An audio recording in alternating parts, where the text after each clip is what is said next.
السلام علیکم ناظرین، زه بادشاہ خان یم او تاسو ګورئ زمونږ یوټیوب چینل. نن ما تاسو له یوه جدا موضوع راوړې ده او د هغې موضوع نوم دی هذه الشجرة. د دې نه څه مراد دی؟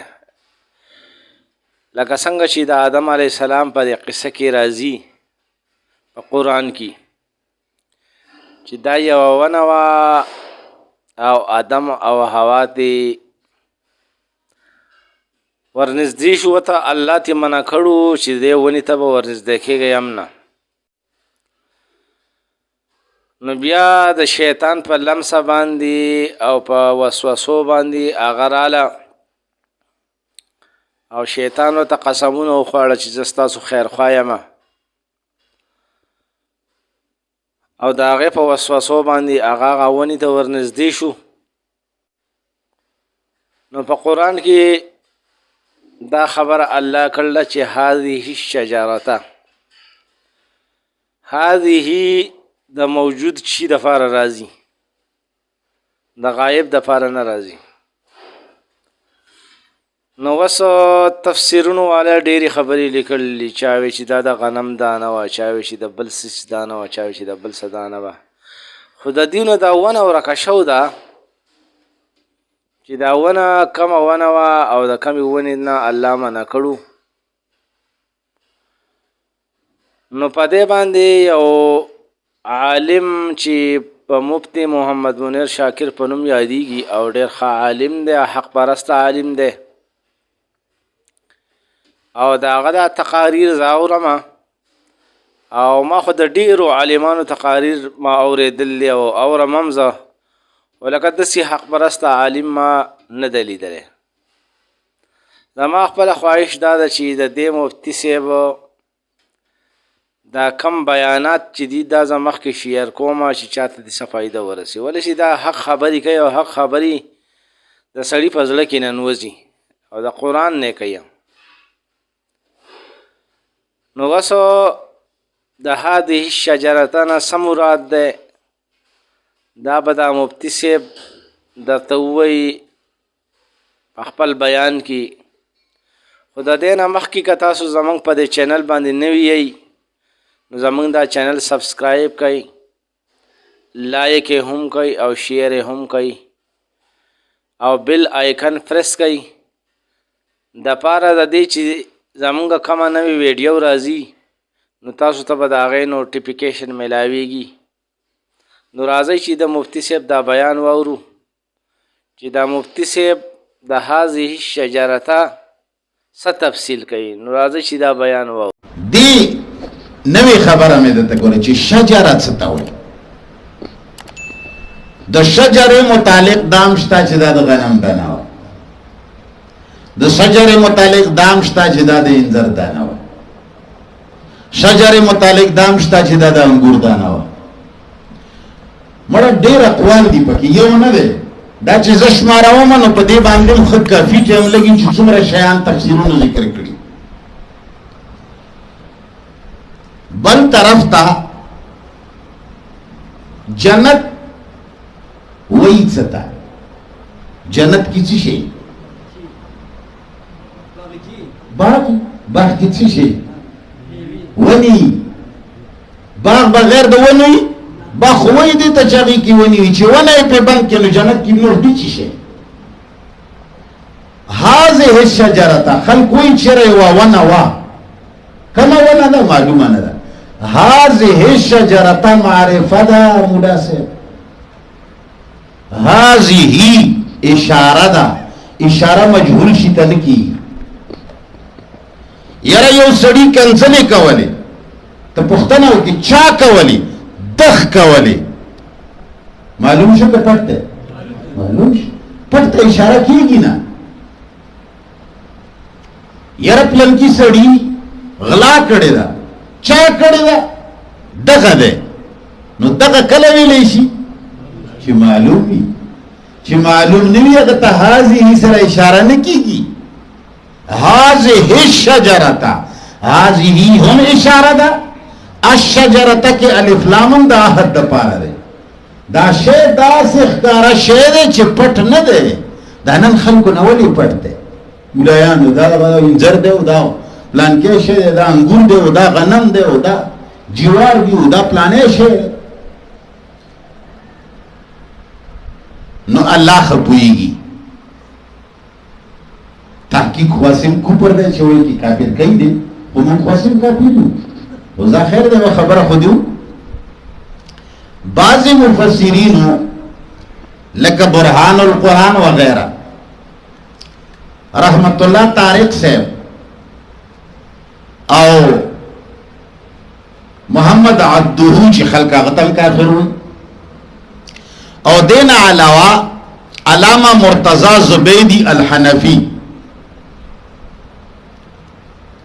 د تاج العروف مصنف ابن جریر طبری دا سے ډیرو مفسرینو او د لغت علماء لیکلی دي چې الشجره په دې الشجره کې داسې خبرې دي چې هغه ز کومه نو لګي مناسب نه دي، خو اشاره کې درته کوم چې الشجره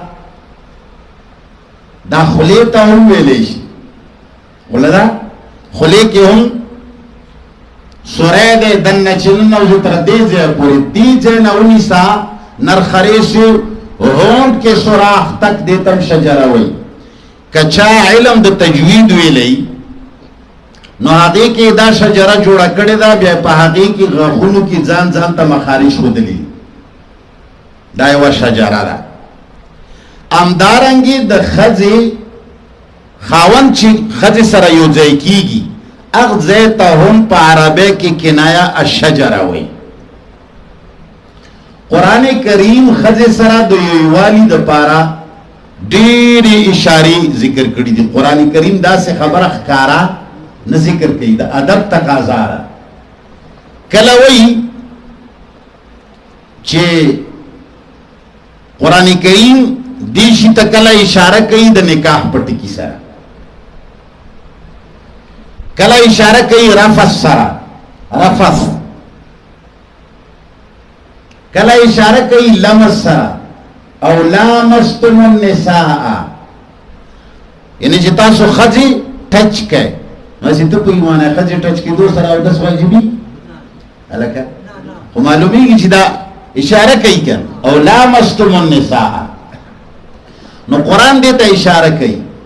نو بعضې محققین وایي چې آدم علیه السلام ته ویلي شوي وو چې تاسو به وقتی طور باندې ملاقات نه کوي. بعضې شی حرام نه وي، دا مستقل حرام نه دي په آدم باندې. دا بعضې خلک چې وایي چې آدم ګناه کړې ده العیاذ بالله، او بیا دا نور امت هغوی ته ګمراه وایي چې آدم څنګه ګناه کړې ده. دا موږ چې ورته ګناه نه وایو د دې وجه دا ده چې دا ونه الله تعالی په ده حرامه کړې، دا داسې نه وه چې دا معبده حرامه وه. دا وقتی طور باندې لکه ډاکټر چې سړي ته وایي چې دا سار بېګا غرمه خوره او څو ورځې د تریخونه او د ترشو نه ځان وساته.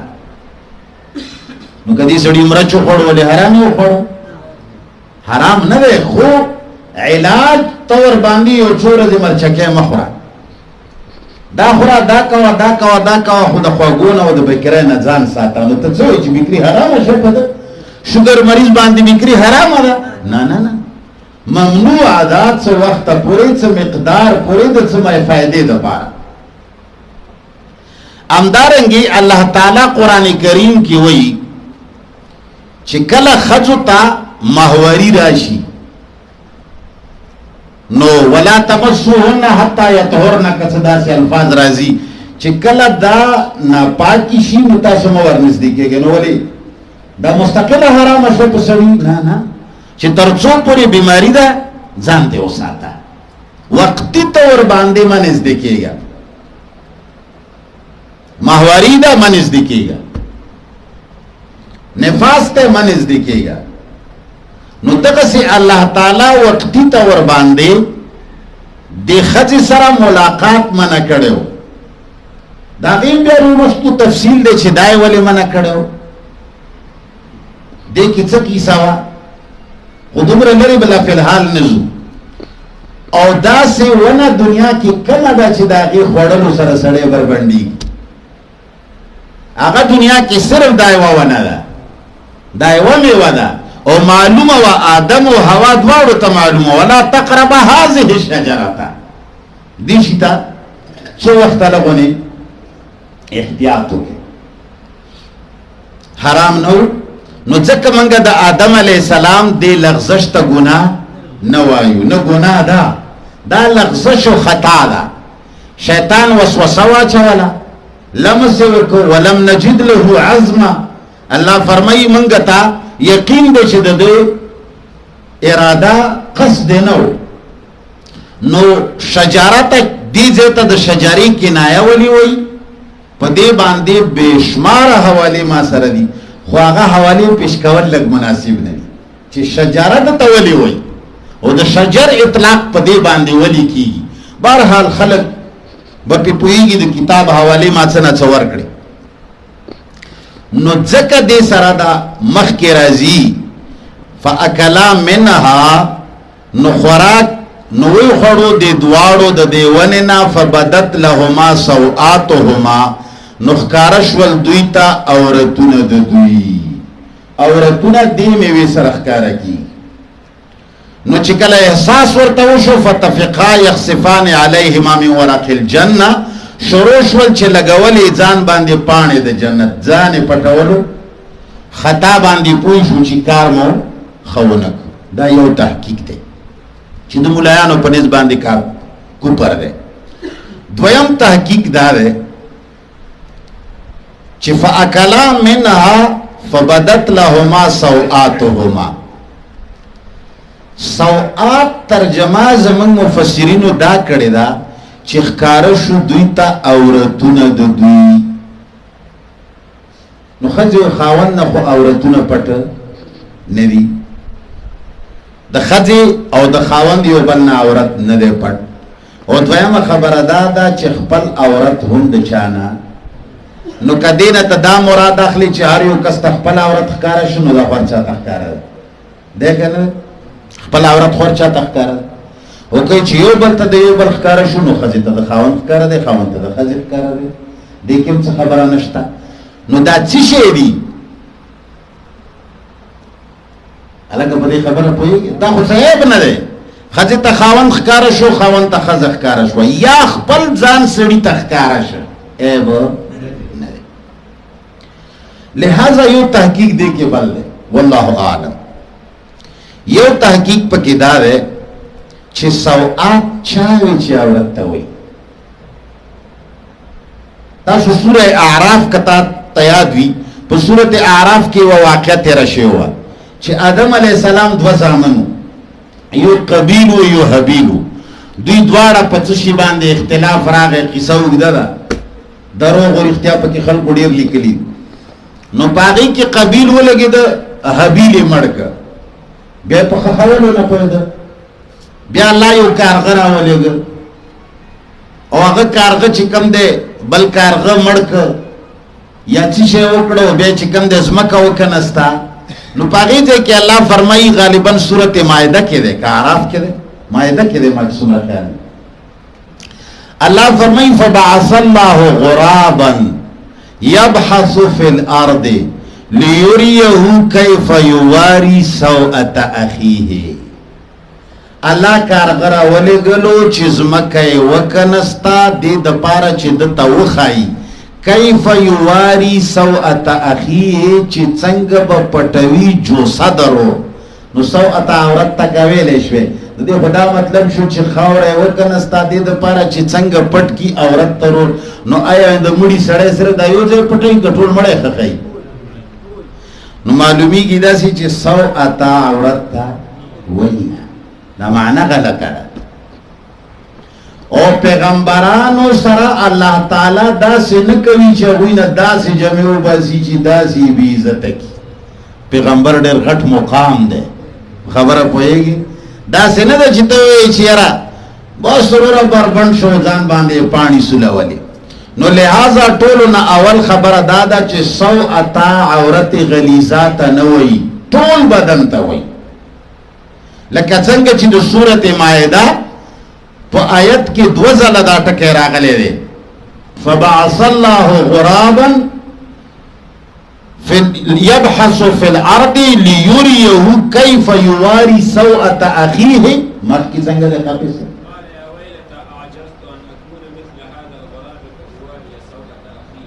دوباره بیا سوءة اخی راغلی. دو ځله په دې یو آیت کې الله سوءة راوستی دی او دواړه ځله تېنه مراد څه شی دی؟ جوسا، لاش ته مراد دی. نو لہذا دغه ځای کې هم ټول لاش مراد دی. معلومیږي چې لکه څنګه ګډې ته، بیزې ته، چرګې ته، زمري ته، هر یو شي ته الله ځان له لباس ورکړی دی. ورکړی دی که نه دی ورکړی؟ ګډې خپل لباس دی چې ګډونه پیدا کیږي لباس سره پیدا کیږي که بې لباسه پیدا کیږي؟ چرګوړی چې پیدا کیږي جامې وي که نه وي؟ هلکه بیزه چې پیدا کیږي جامې وي که نه وي؟ غوانه چې سخی پیدا کیږي جامې وي که نه وي؟ زمری هر شی چې پیدا کیږي هغه خپل لباس سره ملبوس وي. دقسې انسان سره یو خاص لباس وو. الله تعالی دی هم یو لباس سره پیدا کړی و. لکه څنګه چې دا نور ژوندي څیزونه پیدا کیږي او د مور خېټې نه لباس ورسره وي، هغې ته خپل پوش وي، د زیبرې خپل دی، د چرګوړي خپل دی، د هر څه شي دی. بدلیږي را بدلیږي نه، تزکي پکې راځي، هغه استیغ غوستولی نه شي. الله تعالی ورکړی دی او دا هر چا پکې خپل خپل ځایونه پټ دي په خپلې طریقې سره. انسان ته هم الله داسې لباس ورکړی و، ورته دا یې ویلي و چې ګوره دا کار ونه کې، هذه الشجرة نه یا ښځه مراد یا چې شی مراد، هر څه شی چې دی موږ اختلاف په دې کې نه لرو. خو که دغه شي ته نږدې شوې نو دې کې دا خطره ده چې بیا به دې دا لباس نه، دلته به بیا نه. نو چې څنګه هغه کار وشه الله تعالی هغه لباس د انسان نه لرې کړ. خیال دې کړی دی انسان په بدن څه شی نشته،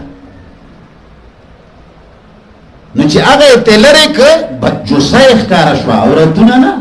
عورتونه که خاوند و ښځې ته یا خپل ځان ته ښکاره شي د چا عیب نه دی، چا ته یې نه دي شرمولی.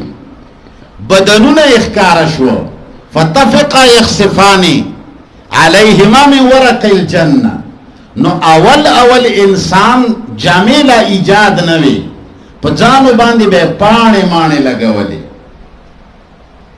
وروستو بیا کرتے کرتے کرتے کرتے لباسونه ایجاد شو. خبره پوه شو؟ امید دی چې پوه به